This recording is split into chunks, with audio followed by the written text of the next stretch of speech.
Hi friends, ആർഫറയിലേക്ക് എല്ലാവർക്കും സ്വാഗതം.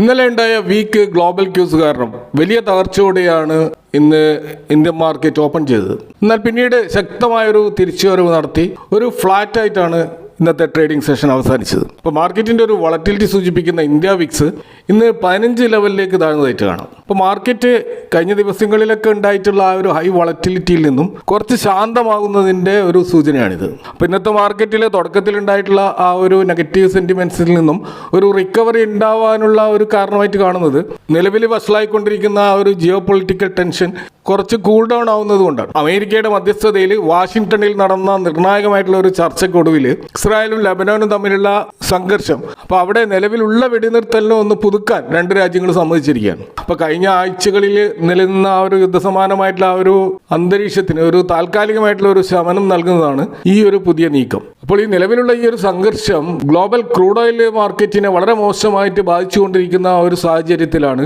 America ഇടപെട്ടുകൊണ്ട് ഇതൊരു പൂർണ്ണ യുദ്ധത്തിലേക്ക് പോകാതെ നേരിട്ട് ഇടപെട്ടുകൊണ്ട് ചർച്ചകൾക്ക് മുൻകൈ എടുത്തിരിക്കുന്നത്. ഇപ്പോൾ ഒരു വെടിനിർത്തലിന് ഇരു രാജ്യങ്ങളും ഒഫീഷ്യലായിട്ട് സമ്മതിച്ചിട്ടുണ്ടെങ്കിലും അത് എത്രത്തോളം വിജയകരമാകുമെന്ന കാര്യത്തിൽ ആശങ്കയുണ്ട്.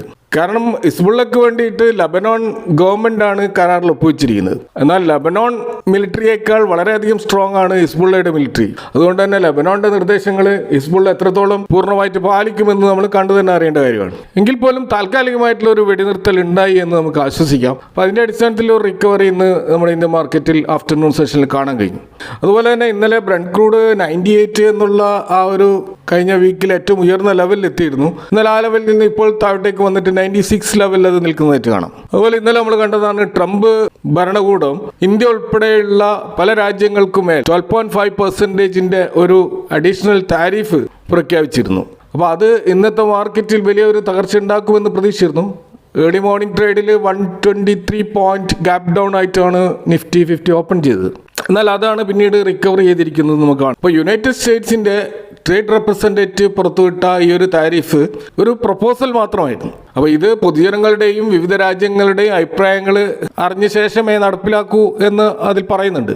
പക്ഷേ ഇന്ത്യയെ സംബന്ധിച്ചിടത്തോളം ഈ പ്രഖ്യാപനം വരുമ്പോഴും ഇന്ത്യയും അമേരിക്കയും തമ്മിൽ വലിയ തോതിലുള്ള ഒരു ബൈലാറ്ററൽ ടോക്ക് എഗ്രിമെൻറ്റിൻ്റെ ചർച്ചകൾ ന്യൂഡൽഹിയിൽ സജീവമായിട്ട് നടന്നുകൊണ്ടിരിക്കുകയാണ്. അപ്പോൾ ഇന്ത്യയുമായി ഒരു ധാരണയിലെത്താൻ വേണ്ടിയിട്ട് അമേരിക്കൻ റെപ്രസെൻറ്റേറ്റീവ്സ് വലിയ തോതിൽ ശ്രമം നടത്തുന്നുണ്ട്. അതുകൊണ്ട് തന്നെ ഈ ഒരു താരിഫ് പ്രഖ്യാപനം ഇന്ത്യയെ കരാറുകളിൽ സമ്മർദ്ദത്തിലാഴ്ത്താനുള്ള ഒരു പ്രഷർ ടാക്ടിക്സായി മാത്രമാണ് മാർക്കറ്റ് വിലയിരുത്തുന്നത്. അപ്പോൾ ചർച്ചകളിലൂടെ ഇന്ത്യക്ക് ഇതിൽ ഇളവുകൾ നേടിയെടുക്കാൻ സാധിച്ചേക്കും. എന്നാൽ ഈ ഒരു താരിഫ് ഇന്ത്യയെ മാത്രം ലക്ഷ്യം വെച്ചുകൊണ്ടുള്ളതല്ല.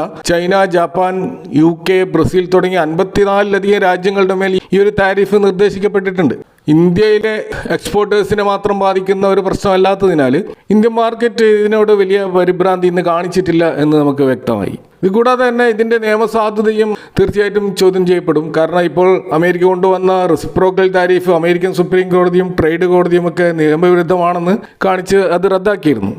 അപ്പോൾ ഇത്തവണ അമേരിക്ക കൊണ്ടുവന്നിട്ടുള്ളത് ഫോഴ്സ്ഡ് ലേബർ നിയമങ്ങളുടെ ആ ഒരു പഴുതുകൾ ഉപയോഗിച്ച് അതിൻ്റെ സെക്ഷൻ 301 പ്രകാരമാണ് പുതിയ താരിഫ് കൊണ്ടുവരാൻ ശ്രമിക്കുന്നത്. എന്നാൽ ഇതിൻ്റെ നിയമസാധ്യത ചോദ്യം ചെയ്യപ്പെടുമെന്നാണ് വിദഗ്ധർ ചൂണ്ടിക്കാണിക്കുന്നത്. ഏതായാലും പ്രതീക്ഷ ഒരു വലിയ ഇടിവ് ഇന്ത്യൻ മാർക്കറ്റിൽ ഇന്ന് ഉണ്ടായില്ല. മാർക്കറ്റ് ബ്രെഡ്ത്ത് വളരെ പോസിറ്റീവായിരുന്നു. അതായത് 49% സ്റ്റോക്കുകൾ അഡ്വാൻസ് ചെയ്തപ്പോൾ 46% സ്റ്റോക്കുകളാണ് ഡിക്ലൈൻ ചെയ്തത്. അപ്പോൾ അഡ്വാൻസ് ചെയ്ത സ്റ്റോക്കുകൾ തന്നെയാണ് കൂടുതലായിട്ടുള്ളത്. കൂടാതെ സെക്ടറൽ ഇൻഡെക്സുകൾ ഭൂരിഭാഗവും പച്ചയിലായിരുന്നു. അവിടെ നിഫ്റ്റി മെറ്റൽ സെക്ടറിൽ മാത്രമാണ് കാര്യമായിട്ടുള്ളൊരു ഫോൾ ഉണ്ടായിട്ടുള്ളത്.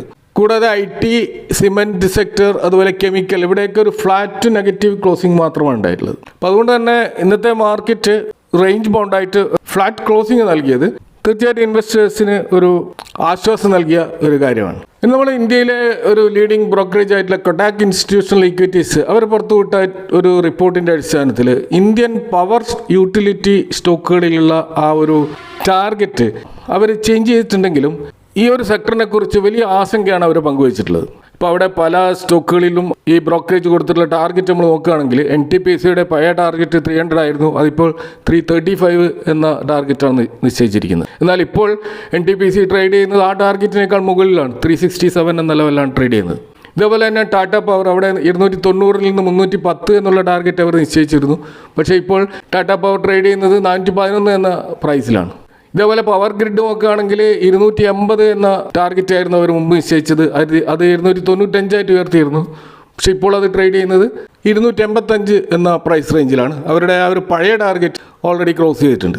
ഇതേപോലെ കോൾ ഇന്ത്യ 350 എന്ന പഴയ ടാർഗറ്റ് 370 ഉയർത്തിയിരുന്നു. പക്ഷേ ഇപ്പോൾ കോൾ ഇന്ത്യ ട്രേഡ് ചെയ്യുന്നത് അതിലും ഉയർന്ന പ്രൈസിലാണ്. കാരണം അത് വലിയ തോതിൽ ഉയർന്നിട്ട് 481 എന്നുള്ള ഒരു റേഞ്ചിൽ എത്തിയിരിക്കുകയാണ്. ഇതേപോലെ JSW എനർജിക്ക് ഇവർ കൊടുത്ത ടാർഗറ്റ് 390 ആയിരുന്നു പഴയത്. അത് 455 ഉയർത്തിയിട്ടുണ്ട്. പക്ഷേ ഇപ്പോൾ ഇത് ട്രേഡ് ചെയ്യുന്നത് 590 എന്നുള്ള ഹൈ പ്രൈസിലാണ്. അതേപോലെ NHPCക്ക് 75 താഴെയാണ് ഇവരുടെ ടാർഗറ്റ്. പക്ഷേ ഇപ്പോൾ അത് 76 മുകളിലാണ് ട്രേഡ് ചെയ്യുന്നത്. ഇതേപോലെ CESCക്കും ഇവരുടെ ടാർഗറ്റ് 150 നിന്ന് 172 ഉയർത്തിയത്. എന്നാൽ CESC ഇപ്പോൾ ട്രേഡ് ചെയ്യുന്നത് 177 എന്ന പ്രൈസ് റേഞ്ചിലാണ്. ഇതേപോലെ ആക്മെ സോളാറിലും ഇവർ 340 എന്ന ടാർഗറ്റാണ് നിശ്ചയിച്ചിരുന്നത്. ഇപ്പോൾ അത് 346 എന്ന പ്രൈസ് റേഞ്ചിലാണ് ട്രേഡ് ചെയ്യുന്നത്. ഈ സ്റ്റോക്കുകളിലൊക്കെ 3 ഇയേഴ്സിൻ്റെ ആ ഒരു മീഡിയൻ പി നമ്മൾ എടുത്തു കഴിഞ്ഞാൽ അതിനേക്കാൾ ഉയരത്തിലാണ് പല സ്റ്റോക്കുകളും ട്രേഡ് ചെയ്യുന്നത്. കൊഡാക് ഇൻസ്റ്റിറ്റ്യൂഷൻസിൻ്റെ ഒരു വാദം എന്താണെന്ന് വെച്ചാൽ കമ്പനികൾ മികച്ചതാണെങ്കിലും നിലവിലുള്ള വിലയിൽ വാങ്ങിയ വരും ദിവസങ്ങളിൽ അപ്സൈഡ് പൊട്ടൻഷ്യൽ സാധ്യത വളരെ കുറവാണെന്നാണ് അവർ വിലയിരുന്നത്. കാരണം രാജ്യത്ത് വരും ദിവസങ്ങളിൽ പവർ ഡിമാൻഡ് വലിയ തോതിൽ വർദ്ധിക്കുമെന്ന പ്രതീക്ഷയിലാണ് ആളുകൾ ഈ സ്റ്റോക്കുകൾ വാങ്ങിക്കൂട്ടുന്നത്. ഇപ്പോൾ NTPC, ടാറ്റ പവർ ഗ്രിഡ് ഇതൊക്കെ വൻതോതിൽ ബൈങ് നടന്നിട്ടുണ്ട്. എന്നാൽ ഈ സ്റ്റോക്കുകളുടെ നിലവിലുള്ള സ്റ്റോക്ക് പ്രൈസ് അതിൻ്റെ യഥാർത്ഥ മൂല്യത്തെക്കാൾ വളരെ മുകളിലെത്തിക്കഴിഞ്ഞു. അതുകൊണ്ട് തന്നെ പുതുതായിട്ട് ഈ സ്റ്റോക്കുകളിൽ നിക്ഷേപിക്കാനുള്ള ഒരു എൻട്രി പോയിന്റിൻ്റെ ഒരു സമയമല്ല ഇതെന്നാണ് ബ്രോക്കറേജിൻ്റെ വാദം. അപ്പോൾ വൈദ്യുതി ആവശ്യകത കൂടുന്നുണ്ടെങ്കിലും ഈ കമ്പനികളുടെ വരുമാനത്തിലും ലാഭത്തിലും പെട്ടെന്ന് ഒരു വലിയ കുതിച്ചുചാട്ടം അടുത്തൊന്നും ഉണ്ടാകാൻ സാധ്യതയില്ലെന്നാണ് റിപ്പോർട്ടിൽ പറയുന്നത്. അപ്പോൾ ഈ കമ്പനികളൊക്കെ പ്രഖ്യാപിച്ചിട്ടുള്ള പുതിയ പവർ പ്ലാന്റുകളും അവരുടെ ആ ഒരു കപ്പാസിറ്റി എക്സ്പാൻഷൻ പ്ലാനുകളൊക്കെ അതൊക്കെ വിചാരിച്ച സമയത്ത് തന്നെ പൂർത്തിയാക്കാൻ കഴിഞ്ഞു എന്ന് വരില്ല. കാരണം ഇത്തരം പ്രൊജക്റ്റുകൾ പൊതുവെ വൈകാറുണ്ട്. അവിടെ എക്സിക്യൂഷൻ റിസ്ക് ഉണ്ട്. അപ്പോൾ ഈ സ്റ്റോക്കുകൾ വാങ്ങുന്നവരെ സംബന്ധിച്ചിടത്തോളം അത്തരത്തിലുള്ള റിസ്കുകൾ കണക്കിലെടുക്കാതെയാണ് സ്റ്റോക്കുകൾ വാങ്ങുന്നത്. അപ്പോൾ ഈ പ്രൊജക്റ്റുകൾ വൈകിക്കഴിഞ്ഞാൽ ഈ സ്റ്റോക്കിൻ്റെ വിലകൾ താഴോട്ടേക്ക് വരും. ഇപ്പോൾ റെയിൽവേ സ്റ്റോക്കുകളിലൊക്കെ നമ്മളത് കണ്ടതാണ്. ഇതേപോലുള്ള ഒരു സാധ്യത പവർ സ്റ്റോക്കുകളിലുണ്ട് എന്നാണ് ആശങ്ക രേഖപ്പെടുത്തുന്നത്. ഇപ്പോൾ ചുരുക്കത്തിൽ പവർ സെക്ടറിലെ കമ്പനികൾ നല്ല ഭാവി ഉണ്ടെന്നത് ശരിയാണെങ്കിലും ഭാവിയിൽ വരാൻ പോകുന്ന നല്ല വാർത്തകളെല്ലാം മുൻകൂട്ടി കണ്ടുകൊണ്ട് ഓഹരിയുടെ ഒരു പ്രൈസ് ഇപ്പോൾ തന്നെ വളരെ ഉയർന്നു കഴിഞ്ഞു. അതിനാൽ ഈ സമയത്ത് ഉയർന്ന വില കൊടുത്ത് ഈ സ്റ്റോക്കുകൾ വാങ്ങുന്നത് വലിയ ലാഭം നൽകില്ലെന്ന് മാത്രമല്ല അത് നഷ്ടസാധ്യത വർദ്ധിപ്പിക്കുമെന്നാണ് കൊഡാക് ഇൻസ്റ്റിറ്റ്യൂഷൻ്റെ റിപ്പോർട്ടിൽ പറയുന്നത്. അപ്പോൾ അതുകൊണ്ട് തന്നെ നമ്മൾ ഈ സ്റ്റോക്കുകളിൽ തീർച്ചയായിട്ടും അതിൻ്റെ വാല്യുവേഷൻ എത്രമാത്രം കംഫർട്ടബിൾ ആണ് എന്ന് നോക്കിക്കൊണ്ട് മാത്രം ഇൻവെസ്റ്റ് ചെയ്യുന്നതായിരിക്കും ബുദ്ധിപരമായൊരു നീക്കം. ഇനി നമ്മൾ മ്യൂച്വൽ ഫണ്ടുകൾ വലിയ തോതിൽ താല്പര്യം Q4 ക്വാർട്ടറിൽ കാണിച്ചിട്ടുള്ള ചില സ്റ്റോക്കുകൾ നോക്കുകയാണെങ്കിൽ നമുക്കറിയാം മ്യൂച്വൽ ഫണ്ടുകൾ നടത്തുന്ന നിക്ഷേപങ്ങൾ പലപ്പോഴും മാർക്കറ്റ് ശ്രദ്ധിക്കപ്പെടാറുണ്ട്. കാരണം അവർ വലിയ പഠന ഗവേഷണങ്ങൾക്ക് ശേഷമായിരിക്കും ആ ഒരു ഇൻവെസ്റ്റ്മെൻറ്റ് ഡിസിഷൻ എടുക്കുന്നത്. ഇപ്പോൾ 2026 ആ ഒരു മാർച്ച് ക്വാർട്ടറിലെ BSE 500 ഇൻഡെക്സിലുള്ള 300ഓളം സ്റ്റോക്കുകളിൽ മ്യൂച്വൽ ഫണ്ടുകൾ അവരുടെ ഹോൾഡിംഗ് ഉയർത്തിയിട്ടുണ്ട്. ഇപ്പോൾ അതിൽ എക്സാമ്പിൾ പറയുകയാണെങ്കിൽ ഇപ്പോൾ ശാരദ എനർജി ആൻഡ് മിനറൽസ്, അതുപോലെ ചെന്നൈ പെട്രോളിയം കോർപ്പറേഷൻ, വാരി എനർജീസ് ഇത്തരം കമ്പനികളിലൊക്കെ ഈ കാലയളവിൽ മ്യൂച്വൽ ഫണ്ടുകൾ നിക്ഷേപം ഇരട്ടിയായിട്ട് മാറിയിട്ടുണ്ട്. എന്നാൽ ഈ സ്റ്റോക്കുകളിൽ ഇരട്ടിയായിട്ടുണ്ടെങ്കിലും മൊത്തത്തിലുള്ള അവരുടെ ഹോൾഡിംഗ് 3% കൂടുതൽ ഇനിയും പോയിട്ടില്ല. എന്നാൽ അവിടെ ചില സ്റ്റോക്കുകൾ കാണാം അവിടെ 10% കൂടുതലുള്ള ഹോൾഡിംഗ് കഴിഞ്ഞ Q4 നമുക്ക് കാണാൻ കഴിയും. അത്തരത്തിലുള്ള 10 സ്റ്റോക്കുകൾ നോക്കുകയാണെങ്കിൽ ഒന്ന് മാസ്റ്റെക് ആണ്. അതിന് മുമ്പത്തെ ക്വാർട്ടറിൽ 7.7% മാത്രം ഹോൾഡിംഗ് ഉണ്ടായിരുന്ന ഈ സ്റ്റോക്കിൽ ഇപ്പോൾ മ്യൂച്വൽ ഫണ്ട് ഹോൾഡിംഗ് 14% ഉയർന്നിരിക്കുന്നത്. ഇതേപോലെ ആവാസ് ഫൈനാൻസിയേഴ്സിൽ നോക്കുകയാണെങ്കിൽ 9.7% ഉണ്ടായിരുന്ന സ്ഥാനത്ത് ഇപ്പോൾ 17.24% ഉയർന്നിരിക്കുന്നു. അതുപോലെ ഭാരത് ഹെവി ഇലക്ട്രിക്സ് അഥവാ ബെൽ അതിൽ 8.8% ഉണ്ടായിരുന്ന ഹോൾഡിംഗ് 12.88% ആയിട്ടാണ് ഇപ്പോൾ ഉയർന്നിരിക്കുന്നത്. അതുപോലെ CE ഇൻഫോ സിസ്റ്റത്തിൽ 8.64% ഉണ്ടായിരുന്ന സ്ഥാനത്ത് 12.2% ആയിട്ട് ഉയർന്നിട്ടുണ്ട്. അതുപോലെ ഹെക്സാവെയർ ടെക്നോളജീസ് നോക്കുകയാണെങ്കിൽ അവിടെ 10.8% മുമ്പേ തന്നെ ഉണ്ടായിരുന്നു. അതിപ്പോൾ ഉയർന്നിട്ട് 14.5% ആയിട്ടാണ് ഉയർന്നിട്ടുള്ളത്. അതുപോലെ ബന്ധൻ ബാങ്ക് നോക്കുകയാണെങ്കിൽ മുമ്പേ തന്നെ 11.7% ഹോൾഡിംഗ് മ്യൂച്വൽ ഫണ്ടിൻ്റേത് ഈ സ്റ്റോക്കിലുണ്ടായിരുന്നു. അതിപ്പോൾ 15.6 ആയിട്ട് ഉയർന്നിട്ടുണ്ട്. അതുപോലെ PB ഫിൻടെക് നോക്കുകയാണെങ്കിൽ 20% കൂടുതലുള്ള ഹോൾഡിംഗ് ആയിരുന്നു മുമ്പേ തന്നെ ഈ സ്റ്റോക്കിലുണ്ടായിരുന്നത്. അതിപ്പോൾ 25% മുകളിലേക്ക് പോയിരിക്കുകയാണ്. ഇതേപോലെ ആദിത്യ ബിർള ലൈഫ് സ്റ്റൈൽ ബ്രാൻഡ്സിൽ മുമ്പ് 10% കൂടുതൽ ഹോൾഡിംഗ് ഉണ്ടായിരുന്നു. അതിപ്പോൾ 13% കൂടുതലായിട്ട് ഉയർന്നിട്ടുണ്ട്. അതുപോലെ 361 വാം സ്റ്റോക്കിൽ 8% ഉണ്ടായിരുന്ന ഹോൾഡിംഗ് ഇപ്പോൾ 10% ആയിട്ട് ഉയർന്നിട്ടുണ്ട്.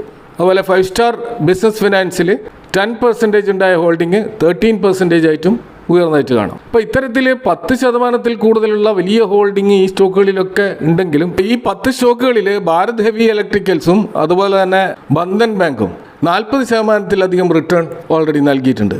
ഈ 2 സ്റ്റോക്കുകൾ വെച്ച് കഴിഞ്ഞാൽ ബാക്കി 8 സ്റ്റോക്കുകളും നെഗറ്റീവ് റിട്ടേൺസ് ആണ് നൽകിയെന്ന് കാണാം. ഇപ്പോൾ മ്യൂച്വൽ ഫണ്ട് കമ്പനികൾ ഇൻവെസ്റ്റ് ചെയ്തു എന്നതുകൊണ്ട് ഒരു സ്റ്റോക്കിൽ വലിയ റിട്ടേൺ നൽകണമെന്നില്ല. പക്ഷേ അവരുടെ ഒരു വ്യൂ പോയിന്റ് ലോങ് ടേം ആയിരിക്കും.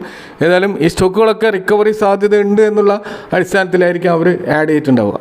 ഏതായാലും ഇവിടെ പരാമർശിച്ച ഈ സ്റ്റോക്കുകളൊന്നും ഒരു ഇൻവെസ്റ്റ്മെൻറ്റ് അഡ്വൈസ് അല്ല. നിങ്ങളുടേതായ പഠനങ്ങൾ നടത്തിക്കൊണ്ട് ഫൈനാൻഷ്യൽ അഡ്വൈസ് മീറ്റ് ചെയ്തുകൊണ്ട് മാത്രം ഇത്തരം ഇൻവെസ്റ്റ്മെൻറ്റ് ഡിസിഷൻ എടുക്കുക. ഈ വിഷയങ്ങളുമായി ബന്ധപ്പെട്ട നിങ്ങളുടെ അഭിപ്രായങ്ങളും കമൻറ്റുകൾ അറിയിക്കുക. Thanks for watching. See you next time with another video.